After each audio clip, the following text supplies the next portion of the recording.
안녕하세요. 지금은 영어로 이야기를 하면 이제 ability and disability, 우리가 general education, 그러니까 일반 아이들과 그 다음에 특수교육에 있는 아이들, 그죠? 장애가 있는 아이들, 우리가 이제 그거를 굳이 구분을 하다면 우리가 disability라는 말은 굉장히 많이 쓰잖아요. 그 장애라는 말이잖아요. 근데 이제 제가 영어로 이제 얘기를 하면 그 다음에 그래서 disability가 뭘까? 그죠? 그러면은 왜냐면 대부분의 교사들이 이제 미국의 교사들은 대부분의 교사들이 또 부모들이 다 아이들이 장애가 있어도 이 아이들은 잘 살아갈 수 있다. 아이들이 장애가 있어도 이거는 뭐 영원한 장애가 아니다. 그런데 실제적으로 교육에 있어서 보면은 많은 분들이 장애가 있는, 그러니까 disability라는 한국말의 장애하고 이제 한국말의 능력하고 장애 이렇게 하면 좀 되게 어색하거든요. 근데 영어로는 너무 그게 라이밍이 잘 맞아요. 그래서 ability고 disability는 뭐냐면 disability이기 때문에 앞에 이제 dis가 붙어서 disability가 되거든요. 그러니까 능력의 반대가 되는 거죠. 근데 이제 영어에는 또 impairment라는 말이 있어요. 그러면 이 impairment는 뭐냐면 영원히 이 몸에, 그러니까 영구적인 건 아니지만은 실제적으로 몸에 어떤 기관이 데미지를 입은 거예요. 그래서 어, 이제 예를 들어서 무슨 사고로 다리를 잃었다. 그럼 다리가 없잖아요. 또 사고로 팔을 하나 잃었다. 그러면 팔이 없잖아요. 그럼 임페어먼트인 거예요. 그렇다고 해서 이 임페어먼트가 있다 그래서 자동으로 디서빌리티인 장애가 있는 건 아니에요.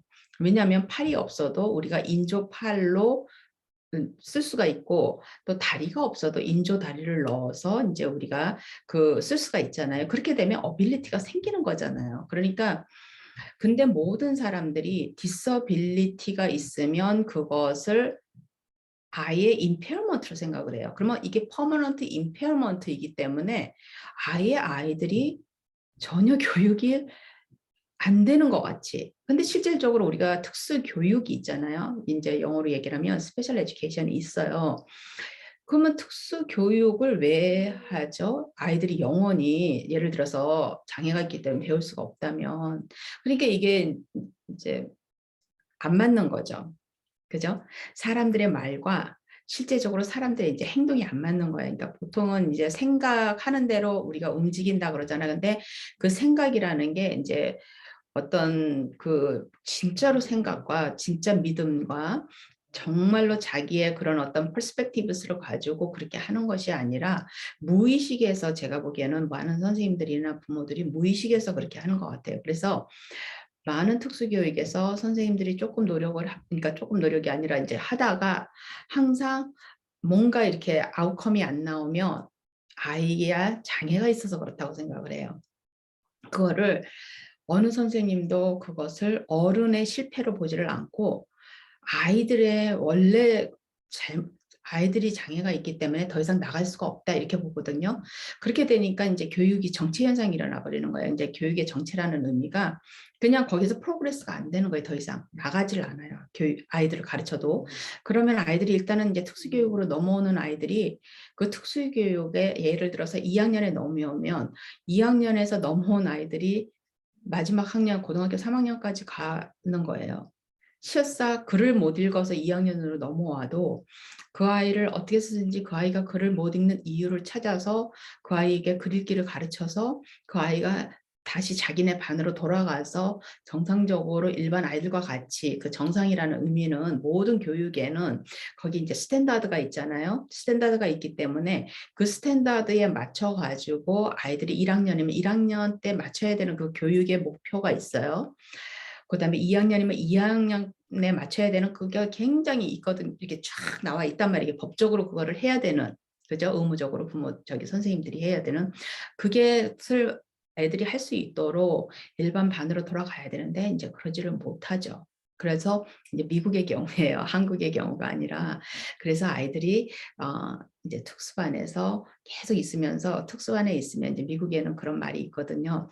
어, 1년이 매 해마다 아이들이 further behind라는 말이 있어요. 일단 아이들이 특수교육으로 넘어오면 every year they are further behind. 그 말은 아무래도 특수반으로 넘어오면 일반 반에서 아이들이 받는 교육의 그런 혜택들을 많이 제한이 되고, 그다음에 미국에서 특수반에서는 거의 그냥 교육이 이제 그 마일드 디서빌리티들은 리딩이나 매트에 국한돼 있고, 일반 이제 아이들은, 그다음에 이제 중증 장애 아이들은 보통은 이제 그 뭐죠? 인디펜던트 스킬, 그다음에 이제 자기가 혼자서 밥을 먹고 혼자 옷을 입고 혼자 목욕을 하고 혼자 씻고 혼자, 그러니까 결국 독립적인 인간으로서 혼자 살 수 있는 아주 기본적인, 그 영어로 얘기하면 이제 펑셔널 커리큘럼이라고 그러는데, 그 펑션을 가르치는 어댑티브 비헤비어라고 그러거든요. 그러니까 살아갈 수 있는, 그러니까 언어도 의사소통도 기본적으로 이렇게 살아가야 되니까 아주 기본적인, 무슨 깊은 의사소통이 아니라 기본적인 의사소통, 그다음에 기본적으로 아이들이 사회 기능, 사회성 기능들 이런 걸 하면서 이제 일반 그 아이들은 그렇지만은 90% 이상의 미국의 특수 아이들은 거의 다가 리딩에서 실패를 해서 특수아들이 된 아이들이 많기 때문에, 이 아이들이 이제 특수교육으로 넘어오면 그 아이들은 이제 특수교육에서 빨리 해서 빨리 돌아가는 게 아니라 계속 특수반에 있으면 일단은 뭐 역사도 못 배우죠. 소셜 스터디스, 그다음에 뭐 사이언스 이런 다른 과목들은 특수반에서 하는데 굉장히 리미티드가 돼 있거든요. 그러다 보니까 아이들이 이제 그런 쪽으로는 전부 다 스킵이 되잖아요. 그러니까 그야말로 이제 전 과목을 수업을 받는 거를 거의 못 받을 수가 있어요. 그다음에 이제 저기 뭐야, 영어만 가지고 특수반에 와서 이제 리소스룸이라 그래서 이제 뭐 파타임 같이 아이들이 일주일에 이제 1시간, 2시간씩 영어 1시간, 무슨 뭐 매th 1시간 이렇게 해서 2시간씩 이렇게 특수반으로 와가지고 특수반 선생님하고 공부하고 이제 다시 일반반으로 돌아가는데, 그 시간에 예를 들어서 1시간이다 그러면 보통은 이제 특수반 선생님이 와서 아이들을 픽업을 해서 또 한 명만 픽업하는 게 아니잖아요. 그 시간에 아이들이 5명이 있으면 5명의 반을 돌아다니면서 아이를 한 명씩 다 픽업을 해가지고 이제 선생님이 데리고 와서 수업을 하고 또 다시 다 또 그 시간에 맞춰서 데려다 줘야 되잖아요. 그러면 라운드 트립이라고 그러죠. 왕복 그 특수반 선생님이 왕복 왔다 갔다 하는 시간, 그다음에 얘가 그 반에서 이 교육을 받기 위해서 나올 때 그 반에서 예를 들어서 과학 수업을 하고 있으면 과학 수업을 스킵하게 되죠. 얘는 영어를 위해서 나오는 건데. 근데 그 반에서 영어 수업을 하면 얘는 어떻게 돼요?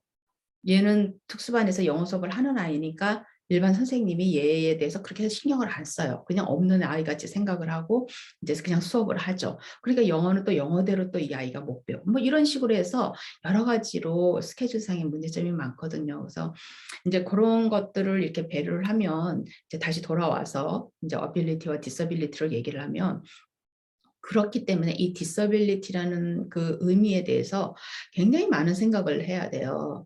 어, 저는 디서빌리티보다는 우리가 ability는 functional intelligence로 보고 disability는 potential intelligence로 보고, 이거는 이제 글렌도만이라는 사람이 그 물리치료사였거든요. 이제 그분이 쓴 term이에요. 근데 저는 100%이 말에 동의를 하고, 우리가 이런 개념, 왜냐하면 용어라는 게 참 별게 아닌 것 같은데 굉장히 용어라는 게 사람들로 하여금 그 퍼스펙티브를 다르게 갖게 만들어요.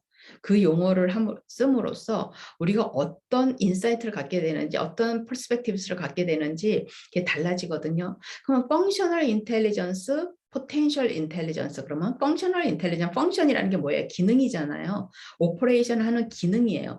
그럼 펑셔널 인텔리전스 그러면은 지금 내가 쓸 수 있는 지능인 거예요. 그죠? 펑셔널 인텔리전스, 펑셔널 커그니션, 그러면 내가 지금 쓸 수 있는 인지 능력이고 지능이기 때문에 그거는 이제 어빌리티에 해당하는 거예요. 아이들이 지금 가지고 있는 그 어빌리티. 그래서 보통의 아이들이 이제 8, 90%의 아이들이 우리가 이런 어빌리티가 있다고 보고, 그다음에 포텐셜 인텔리전스는 뭐냐면 우리가 잠재적 지능인 거예요. 근데 포텐셜이란 말이 너무 좋잖아요. 우리가 너는 포텐셜이 있어. 그 말은 뭐예요? 너는 아직 탁 나타나지는 않았지만 너는 포텐셜이 있어. 예를 들어서 어린아이가 그 나이의 아이에 비해서 굉장히 막 빨리 걸어. 그리고 모tor 스킬이 굉장히 발달이 돼 있어요. 그럼 우리가 뭐라 그래? 쟤는 나중에 달리기 선수가 될래나? 그럼 뭐예요? 이 아이가 지금 달리기 선수는 아니에요. 그렇다고 잘 달리는 것도 아니야. 근데 보니까 이 발 기능이 굉장히 아이가 빨라. 이렇게 굉장히 발달이 돼 있는 것 같아. 그럼 그건 포텐셜이잖아요. 나중에 달리기 선수를 할 수 있는 포텐셜. 이게 똑같은 거예요. 우리가 디서빌리티를 포텐셜 인텔리전스로 보면 이 아이들을 장애로 보는 게 아니고 아직 개발되지 않은 그 잠재력인 거예요. 아이 밑에 있는 잠재력. 근데 실제적으로 특수교사로서 특수 그 아이들을 이렇게 가르치다 보면 상당히 많은 아이들이 실제적으로 못 배우는 게 아니에요. 단지 이 아이들이 가지고 있는 그 잠재적인 그 포텐셜 인텔리전스를 누가 그거를 볼 수 있고 누가 그거를 꺼내 아이들에게서 그거를 자라날 수 있도록 밖으로 끄집어낼 수 있는 능력이 있는가는 결국 선생님인 거예요. 결국은 어른인 거예요. 물론 부모도 될 수 있고요. 그죠? 그러니까 그 어른들의 능력이지. 그러면 이제 아이들이 디서빌리티가 있는 게 아니라 우리가 어떻게 해야 돼? 어른이 디서빌리티가 있는 거야. 선생님들이 디서빌리티가 있을 수 있는 거야. 뭐에? 선생님들의 자기의 기능의 디서빌리티가 있는 게 아니라 티칭의 디서빌리티가 있는 거죠. 그죠? 그래서 어른이 실패를 하는 거지 절대로 아이들이 실패를 하는 게 아니에요. 물론 이제 치명적으로 예를 들어서 트로메릭 브레인 인저리 그런 거는 이제 사고에 의해서 후천적으로 지적 장애가 된 아이들이잖아요. 그런 아이들이 예를 들면 뇌가 이제 어느 한 부분을 전부 다 절단을 해서 나가 이제 뭐 했다든지 이랬을 때 그 뇌 부분이 다시 돌아오지 않고 정상으로 이렇게 자라지 않고 이렇게 되면은 그럴 수 있어요. 그 다음에 이제 눈도 완전히 퍼머넌트 블라인드가 왔다. 퍼머넌트 데프 그 뭐죠? 청각 장애가 왔다. 이러는 거는 그거는 이제 임페어먼트잖아요. 임페어먼트니까 우리가 거기에 대해서 예를 들어서 청각 장애 요즘은 이제 전부 다 커클리언 임플란트 해가지고 아이들이 일반 아이들 같이 듣잖아요. 어느 정도의 그 어디터리 센스가 어느 정도까지인지는 제가 잘 모르지만은 듣잖아요. 그러면 이 아이들은 이제 임페어먼트가 디서빌리티가 아닌 거죠. 임페어먼트는 아직까지도 거기 내재돼 있고 우리가 수술을 해서 그렇게 만들었지만은 그 임페어먼트를 우리가 그렇게 했기 때문에 이 친구들이 가지고 있었던 디서빌리티는 없어지게 되는 거예요. 그러면 포텐셜 인텔리전스가 자라나오는 거죠. 그러면 이제 그걸로 기초해서 왜냐하면 이 친구들은 인텔렉츄얼리 뇌가 뭐가 잘못돼서 못 배운 게 아니라 배울 수 있는 감각 기능의 장애가 있었기 때문에 그 감각 기능이 돌아오면 아이들이 배울 수가 있게 되는 거예요. 그래서 어빌리티와 디서빌리티를 이제 제가 곰곰이 이렇게 생각을 하면서 왜 도대체 선생님들이 아이들이 하는 거를 너무나 이 디서빌리티를 하고 아이들을 가르칠까? 그러면은 이제 우리가 어떻게 되냐면 이 디서빌리티를 기정사실화 해버리면 장애를 기정사실화 해버리면 계속 얼터너티브 방법을 찾는 거예요. 대체. 그죠? 그러면 이제 우리가 아이들이 이 커뮤니케이션이 안 돼. 그러면 이제 링구스틱 커뮤니케이션이 안 된다는 거는 언어로 우리가 대화가 아니라 언어 소통이 안 되는 거잖아요. 언어로 소통이 안 돼. 그러면은 이 언어 소통이 왜 안 되는 거지? 얘가 왜 언어가 안 되는 걸까? 그거를 이렇게 생각을 하면서 이제 물론 언어 치료사들이 치료를 하죠. 근데 대부분의 요즘은 언어 치료사들이 자꾸 이 펑셔널 커뮤니케이션 쪽으로 자꾸 돌아서는 거예요. 그럼 펑셔널 커뮤니케이션은 뭐예요? 이제 아까 펑셔널 인텔리전스처럼 펑셔널 커뮤니케이션은 그야말로 커뮤니케이션이 링구스틱 커뮤니케이션이 안 되니까 언어로 하는 커뮤니케이션이 안 되니까 대체 의사소통을 할 수 있는 걸 찾는 거예요. 그럼 뭐가 있어요? 요즘은 이제 디지털이 워낙 발달이 돼 있기 때문에 아이패드나 이런 어떤 그 뭐라 그러죠? 태블릿에 그런 옛날로 치면 다 이거 이제 손으로 선생님들이 만들어 가지고 컴퓨터가 이제 그전에 선생님들이 막 그림도 그리고 막 그림을 오려 가지고 사진을 찍어서 이렇게 해서 만들기도 하고 그러다가 이제 컴퓨터가 나오니까 컴퓨터에서 이제 우리가 프린트를 해 가지고 그거를 만들어 가지고 컴퓨터에 그 뭐죠? 그 의사소통 그 보드를 만들어 가지고 그렇게 하기도 하고 그랬었는데 이제 요즘은 이제 디지털 시대니까 우리가 그런 태블릿에다가 그걸 전부 다 소프트웨어를 깔아가지고 이제 그걸 가지고 이제 프로그램을 깔아서 이제 그걸로 하는 거예요. 그러면은 이 아이가 예를 들어서 이제 링구스틱 알티큘레이션이 안 된다. 그러면은 그 알티큘레이션이 안 되면 아이가 왜 알티큘레이션이 안 되는가? 그러면 오로모로 스킬에 있어서 오로모로 발달이 이제 왜냐하면 아이들이 보통 이 신체 기능에 우리가 한국에서는 그거를 뭐라 그러죠? 뭐 감각 통합 막 이렇게 얘기를 하지만 사실은 그 기능 안에 아이들의 모로 센스가 들어가 있거든요. 그 모로 운동 센스 운동 센스라 그래야 되나요? 그럼 뭐 이렇게 걸음을 걷잖아요. 그럼 우리가 이제 이 발에 이제 이 센스가 있잖아요. 그럼 실제적으로 발에 아무 다리에 아무 장애가 없어도 아이들이 센스가 덜해지면은 이제 센스가 이렇게 예민하지를 않으면 아이들이 이렇게 자꾸 넘어지고 무슨 웅덩이 같은 게 있어도 거기에 이렇게 그거를 눈으로 이렇게 보면서 그러니까 눈으로 본 것이 그러니까 눈으로 이제 시각이죠. 본 것이 운동신경으로 전달이 돼서 이렇게 빨리빨리 그게 코디네이션이 안 되면 아이들이 이제 잘 넘어지고 계단에서도 아이들이 우리는 막 실수로 애가 잘 넘어진다 그러고 이러지만 사실은 그게 아이들의 그 센스의 문제거든요. 그럼 대부분의 모든 장애아들은 뭐 학습 장애아든 지적 장애아든 뭐 ADHD 모든 장애아들은 다 운동신경의 센스가 조금 떨어져요. 이렇게 보면은 아이들이 이렇게 운동 이렇게 움직임 이런 것들이 샤프하지 않아요. 그게 이제 뇌 기능하고도 또 이제 이 캐릭 때문에 너무 깊이 들어가지만은 뇌 기능하고도 연결이 되고 막 이렇게 되거든요. 그래서 이제 그것까지 설명을 하면 이제 굉장히 이야기가 길어지는데 그러기 때문에 그런 것들을 이렇게 보면서 이제 언어도 마찬가지예요. 그 디스프렉시아라고 하는 거를 이제 한국말로 뭐라 그러는지는 모르겠는데 그게 이제 운동 신경이거든요. 운동 신경이라 했던 운동 센스. 그렇죠? 운동 센스에 이제 장애가 있으면 이제 아이들이 이렇게 뭐 옷 같은 걸 입어도 무슨 옷을 먼저 입고 그다음 뭐를 입고 뭐 잠바를 입으면 이제 뭐를 팔을 먼저 끼나 뭐 몸을 어떻게 끼나 뭐 지퍼를 먼저 올리나 이런 모든 것들이 이빨을 닦을 때는 무슨 순서대로 닦고 이런 것들을 아이들이 잘 못해요. 그걸 이제 모로 플래닝이라 그러는 거를 잘 못하거든요. 그렇기 때문에 이제 그런 거를 하면은 이 모로 기능도 아이들이 그런 운동신경이 떨어지면 이 모로 이 입 안에 이 혀라든지 이런 기능도 일종의 운동신경이잖아요. 운동 센스가 떨어지게 되기 때문에 그렇게 되면은 아이들이 이제 말을 할 때 이제 자기 배의 힘을 이용해서 어떻게 말을 하고 말을 articulation이라 그러거든요. 이제 한국말로는 제가 정확히 뭐라 그럴지 모르겠는데 그런 것들이 운동신경이 떨어지니까 이제 안 돼요. 근데 그렇다 그래서 아이들이 이 안에 운동신경이 떨어지는 거지 그게 운동 센스가 떨어지는 거지 운동 기능이 떨어지는 건 아니거든요. 단지 그 센스가 떨어지면 기능도 같이 떨어지는 거일 뿐이지 거기에 장애가 있는 건 아니에요. 그러니까 그런 것들을 이제 스피치 테라피스트들이 알고 그걸 갖다 영구적인 장애라고 생각하고 기능의 장애라고 보지를 않고 그게 센스의 장애라고 보면 이제 우리가 트레이닝을 시켜요. 트레이닝을 시키면서 아이들이 하면 결국에는 아이들이 뭐냐면 귀에 듣고 그죠? 사운드가 들리면 입으로 정확하게 이렇게 나오는 그 연습이잖아요. 그 다음에 이제 우리 같은 경우도 이제 한국말과 영어를 하지만은 어떻게 보면 저도 이제 영어로 말하는 거에는 장애가 있는 거잖아요. 아티큘레이션이 정확하게 미국에서는 이제 액센트라 그러지만 포린 액센트라 그러지만은 발음을 미국 아이들이 하는 것처럼 발음을 못 하잖아요. 30이 넘어서 내가 미국을 왔기 때문에 그러면 30살이 넘도록 한국말을 썼던 사람이 미국에 와서 영어를 이제 하기 시작한단 말이에요. 물론 이제 저는 초중고, 중학교, 고등학교 다닐 때도 영어를 잘 못했지만은 그렇게 와서 영어를 할 때 그 발음의 이 혀의 위치 자체가 떨어져요. 한국말은 제가 이제 가만히 연구를 해보니까 한국말은 혀가 이 입 안 중간에서 움직여요.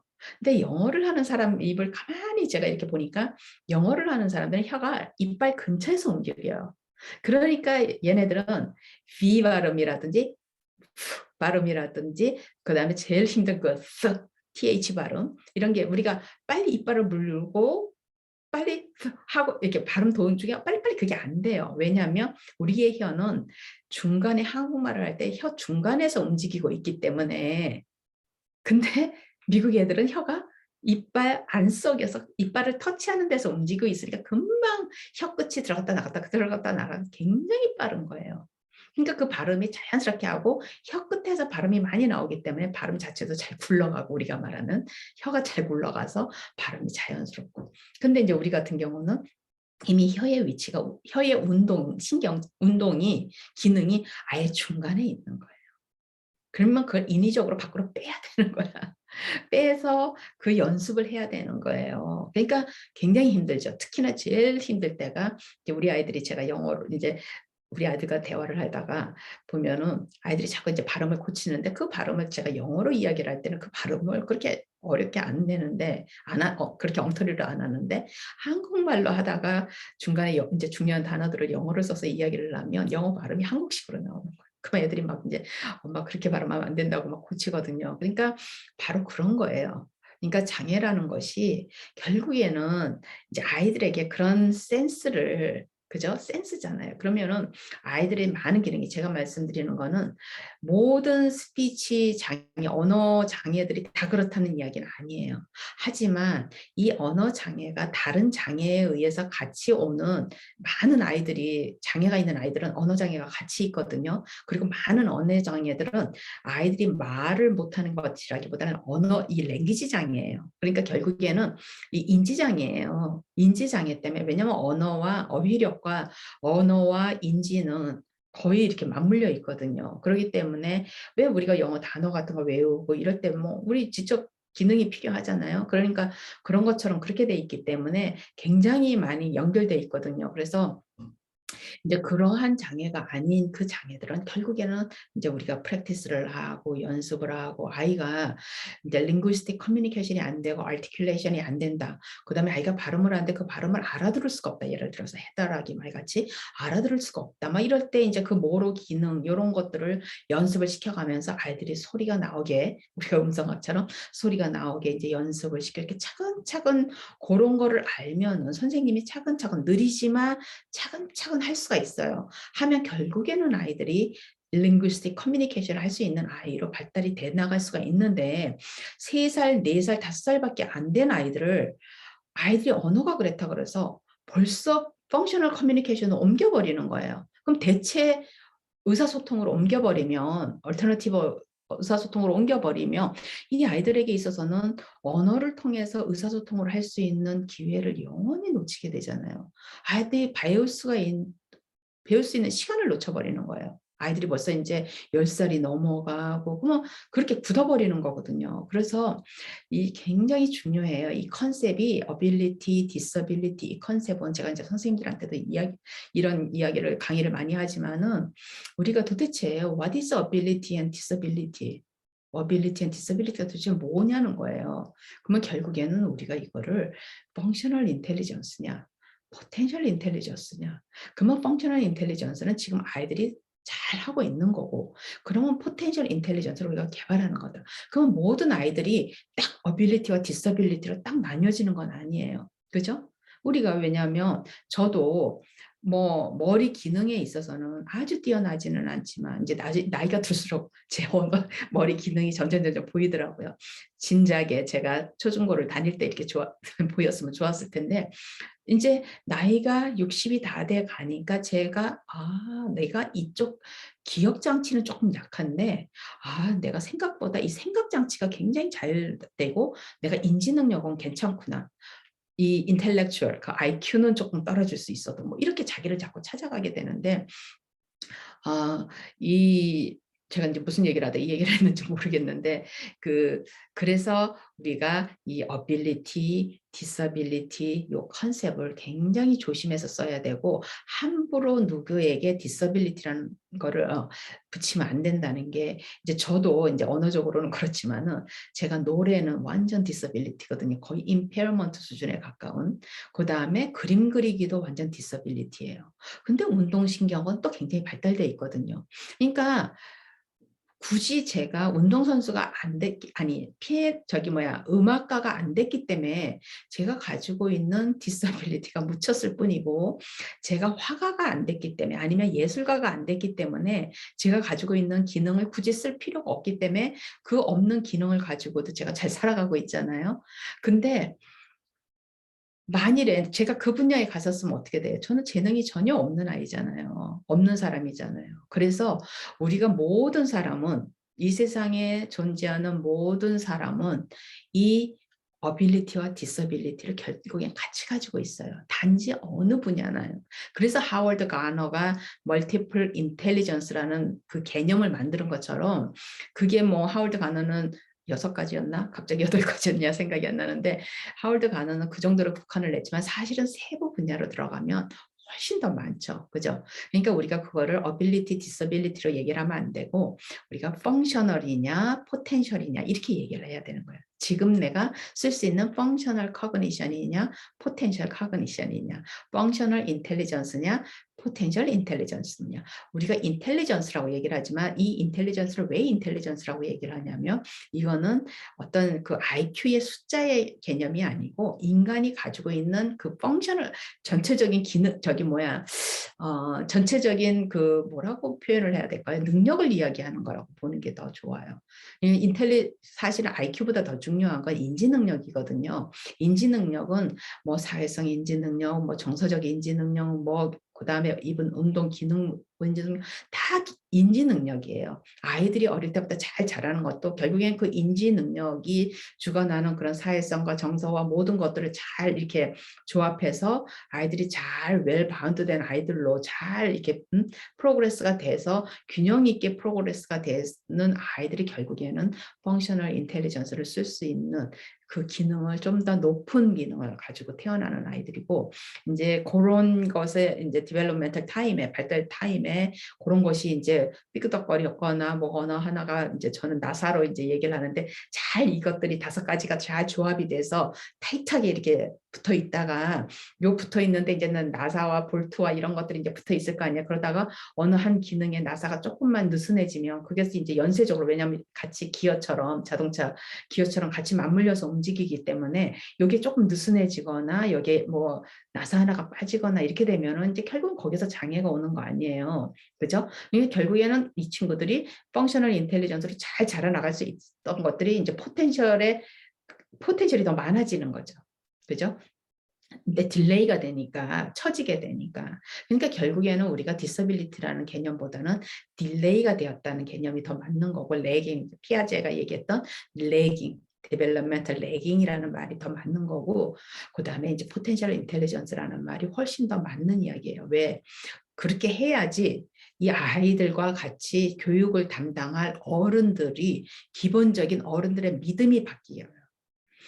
포텐셜이라 그러면 어른들은 반드시 이 아이가 포텐셜이 잠재적 능력이 있다고 생각을 해요. 그러면 그 잠재적 능력을 끌어내기 위해서 어른들이 최선을 다해서 노력을 해요. 그리고 안 되면 자꾸 자기를 돌아봐요. 어른인 내가 무엇가 안 됐지? 내가 무엇을 놓쳤지? 자꾸 이렇게 점검을 하게 돼요. 그죠? 근데 아이를 디서빌리티라고 그러고 이 아이가 장애가 있다고 그러면은 계속 이게 장애가 있어서 안 되는구나. 얘가 이 장애가 있어서 안 되는구나. 얘가 이 장애가 있어서 안 되는구나. 그렇게 되면 어떻게 해요? 어른이 할 수 있는 일이 없어요, 거기에서. 좀 노력해보다 안 되면 얘는 진짜 장애가 있구나. 그걸 포기하게 되는 거예요. 그래서 우리가 이 용어가 굉장히 중요한 거예요. 사람의 이 perception, 사람의 그런 이 perception은 뭐라고 정확하게 지각보다는 조금 더 사람의 생각과 그다음에 기대와 믿음과 이런 모든 것들을 우리가 이제 영어로 perspectives라고 그러는 그거가 결국에는 어른의 행동을 지배하고 어른이 어른에게 결정을 해서 무언가를 하는 그거를 결정하게 만드는 그죠? 그런 거기 때문에 굉장히 중요한 것 같아요. 그래서 한번 이런 말씀을 꼭 드려보고 싶었어요. 어른으로서, 그다음에 선생님으로서, 그다음에 부모로서, 아니면 이제 일반 밖에서 이제 치료를 하는 치료사들로서 우리가 어떤 마음을 가지고 어떤 믿음을 가지고 이거는 내가 일부러 내가 이제 그래 이제부터는 아니야. 얘네들은 다 참. 이게 되는 게 아니라 진정으로 믿어야 돼요. 진정으로 이거를 믿는 자에게 복이 있다고 그런 것처럼 진정으로 우리가 모든 아이들은 이 세상에 태어난 모든 아이들은 전부 다 포텐셜이 있는 거예요. 전부 다 포텐셜이 있고 엥겔만도 그랬고 글렌 도만도 그랬어요. 지적 능력과 인지 능력은 플루이드라고 그랬어요. 플루이드. 이 사람들은 포텐셜을 본 거예요. 포텐셜 인텔리전스라고 생각을 한 거예요. 그러니까 글렌 도만도 플루이드라고 그랬고 그 다음에 엥겔만이라는 디렉트 인스트럭션을 개발한 엥겔만도 인텔리전스는 플루이드라고 그랬어요. 그러니까 지적 능력은 플루이드라는 거예요. 플루이드라는 말은 뭐예요? 픽스돼서 고여 있어서 이게 던 딜이 아니고 흐르는 거예요. 그러면 어른이 얼마만큼 거기다가 노력을 하느냐에 따라서 이 흐름이 바뀌는 거예요. 그죠? 근데 언제든지 바뀔 수 있다는 거야. 플렉서블하다는 말이에요. 아이들은 교육을 받은 것만큼 아이들이 잘한다는 거예요. 아이들이 잘하는 것이 이렇게 쭉 자라서 이렇게 뭐 이렇게 오르막길 올라가듯 하는 게 아니라 계단 같은 거예요. 그래서 쭉 해서 한 칸 딱 올라가. 그래서 또 애들이 안 움직이는 것 같아요. 가만히 있는 것 같아. 아무리 노력을 해도 똑같은 것 같아. 근데 어느 순간인가 보면 또 아이들이 탁 올라가 있어요. 그래서 또 계속 가는 것 같아. 근데 어느 순간인가 보면 또 탁 한 단계 계단 올라가 있어요. 제가 여기 미국에 와서 이제 영어를 배우다 보니까 거의 뭐 영어가 장애 수준이었죠. 그죠? 그러다가 이제 제가 이렇게 느끼는 느낌이 그러더라고요. 막 그냥 왜냐하면 저는 이제 선생을 하니까 말을 하는 게 직업인 사람이잖아요. 그러니까 이제 자꾸 이제 저를 쳐다보고 이제 관찰을 하잖아요. 근데 딱 그런 식으로 가더라고요. 계단이더라고요. 근데 제가 이제 아이들을 가르쳐 보면 아이들도 마찬가지예요. 굉장히 지루하게 좀 괜찮아지는 것 같은데 계속 가요. 근데 어느 순간인가 선생님과 아이가 포기하지 않고 계속 가다 보면 툭 올라가 있고 또 막 너무 지루하게 거의 비슷한 것 같아요. 탁 올라가. 근데 이제 한국 부모님들은 아이들을 이제 어디에 이제 치료센터를 보낸다든지 어디 학교를 보내거나 이렇게 하면 조금 한국 그 사람들의 그 뭐라 그럴까 이렇게 민족마다의 그 특징들이 있잖아요. 근데 그렇게 좀 참을성 어떻게 보면 좀 이렇게 믿고 기다리는 거 그런 것이 조금 약해요. 왜냐하면 부모님들이 굉장히 교육 열정이 뛰어나기 때문에 빨리 결과를 보고 싶어해요. 빨리빨리 봐야 되고 마음이 막 급해요.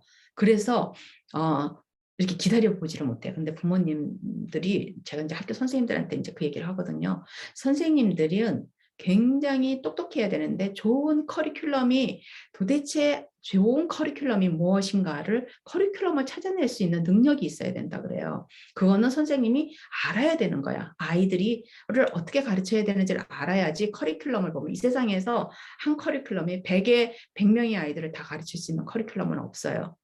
그죠? 그러면은 어느 커리큘럼이 제일 많은 아이들을 가르칠 수 있느냐. 왜냐하면 아이들은 100명 있으면 100명의 그게 다 100등이거든요. 성적 가지고 있는 능력도 다 100등이에요. 미술을 가르치면 미술의 능력도 다 1등부터 100등까지 있고 공부를 가르치면 1등부터 100등까지 다 달라요. 그럴 때 요 커리큘럼 하나를 가지고 요 방법을 가지고 요 티칭 방법을 가지고 우리가 몇 등의 아이들까지 그 말은 뭐예요?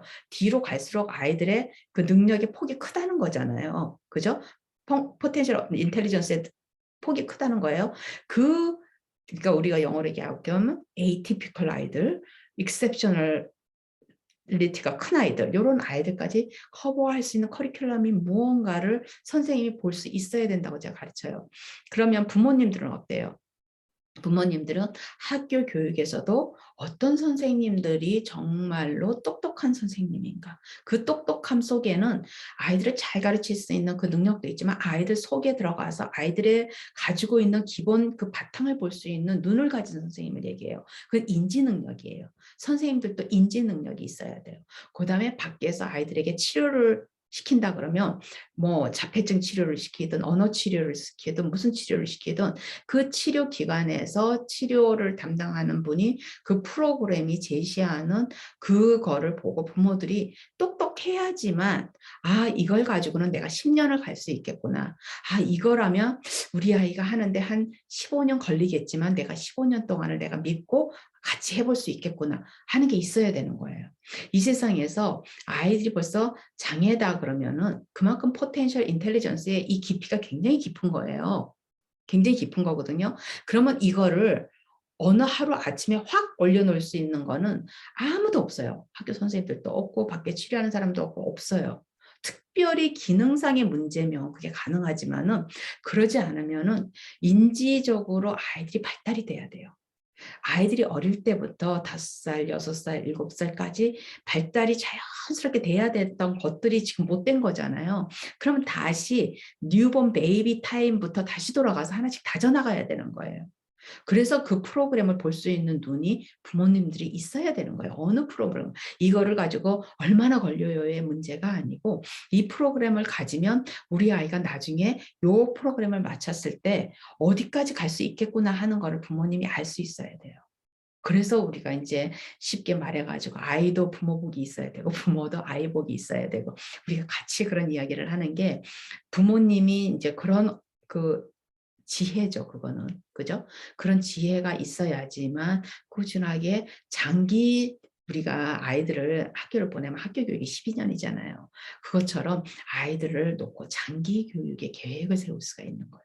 학교 교육도 무려 12년이잖아요. 그러니까 그런 밖에서 하는 교육도 마찬가지인 거예요. 그래서 지금 굉장히 밖에서 특히나 자폐 아이들 이런 치료 프로그램은 굉장히 많잖아요. 언어 치료 프로그램도 굉장히 많잖아요. 사실은 이제 우리가 농담처럼 얘기를 하지만 이 사립기관에서 아이들을 놓고 먹고 사시는 분들이 굉장히 많아요. 그만큼 뭐 이거는 뭐 치료기관뿐만이 아니라 뭐 책 출판사서부터 시작해가지고 아이들의 마켓이 굉장히 넓잖아요. 모든 거에서 부모님들이 똑똑한 아이는 똑똑한 아이대로 더 똑똑하게 만들고 싶어서 그러고 또 조금 처지는 아이들은 또 처지는 아이들을 좀 더 정상적으로 만들고 싶어서 그러고 여러 가지로 그럴 때 이제 부모님들의 지혜가 굉장히 많이 필요하기 때문에 그래서 부모님들이 많이 공부하시고 많이 생각을 하셔야 돼요. 공부만 해서 되는 게 아니고 생각을 해야 돼요.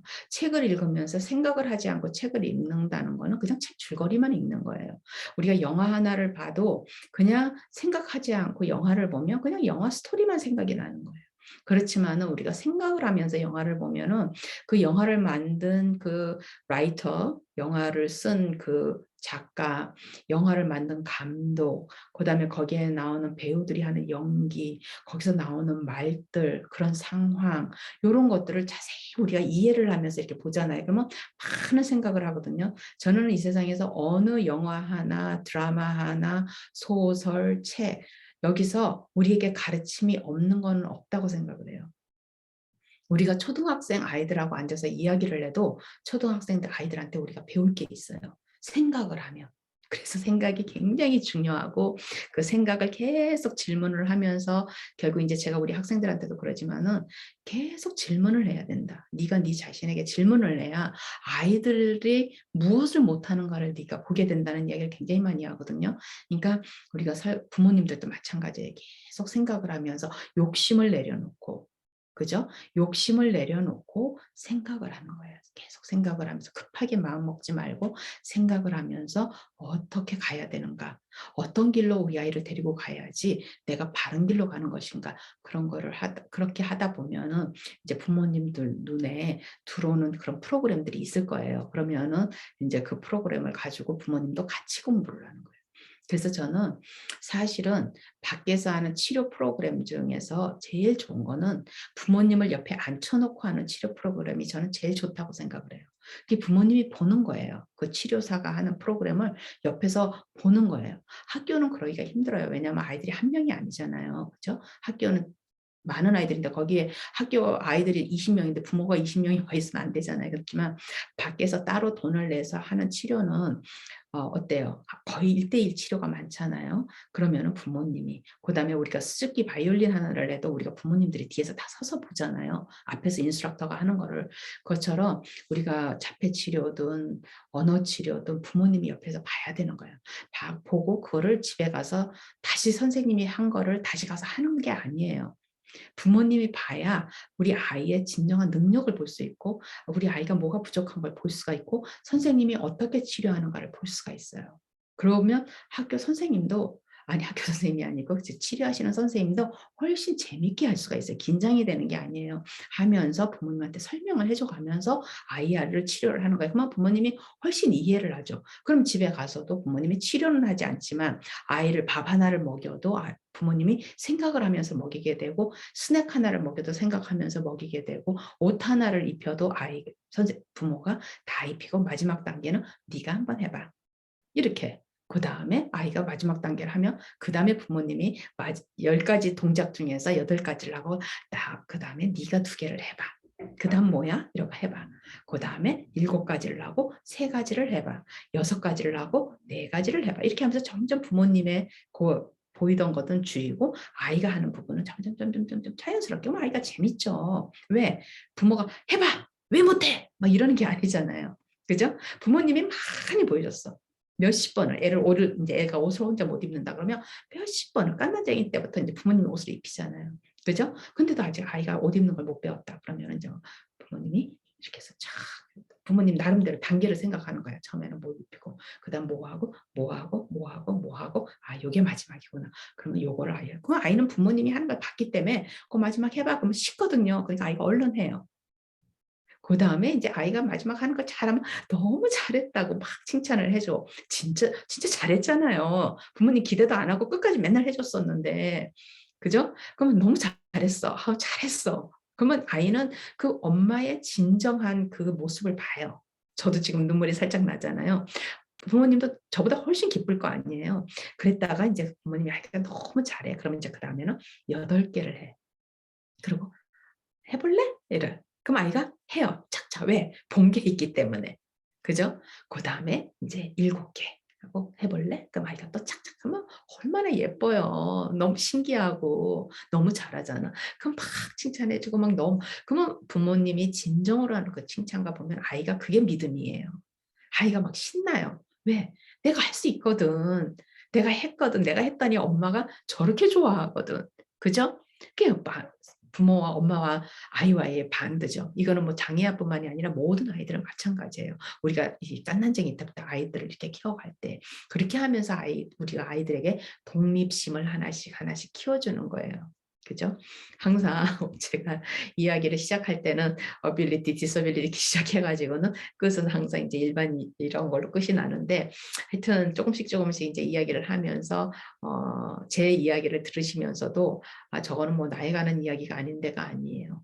지금 아이가 몇 살이든 우리 아이가 장애가 있든 없든 그다음에 선생님이 초등학교 선생님이든 아니면 고등학교 선생님이든 아니면은 일반반 선생님이든 특수반 선생님이든 모든 거에서는 이야기를 듣고 우리가 강의를 듣고 책을 읽고 영화를 보고 모든 거에서 많은 것들이 우리의 계속 생각을 이렇게 자극을 시켜야 되는 거예요. 시키면은 우리가 그만큼 이제 매일매일 그래서 공부를 이제 한국 사람들이 공부 중독증에 걸렸다고 제가 맨날 얘기를 하는데 맨날 공부 좀 해야지 공부 좀 해야지 공부를 해야지 맨날 그러는데 그 공부라는 게 실제적으로 가서 어디에 막 참석을 하고 막 열심히 막 책을 펴놓고 막 그냥 필기를 해가면서 그 공부가 아니라 그 공부는 결국은 생각의 공부인 거예요. 생각을 해야지 내가 무엇을 배우는 거고 내가 매일의 하루에 한 가지라도 제가 배우는 게 아무 거에서는 지나가는 행인한테서도 내가 배우는 게 있는 거죠. 그 공부죠. 그죠? 그러니까 부담 갖지 마시고 자꾸 뭐 어디에 학교에 가고 막 대학을 가고 다시 대학원을 가고 박사를 해야 되나 교사 자격증을 해야 되나 이러는 게 아니고 우리가 편안한 마음을 가지고 삶을 이제 즐기시면서 그죠? 재밌게 살아야 되니까 즐기시면서 아이들을 이렇게 보면서 그렇게 사셨으면 좋겠습니다.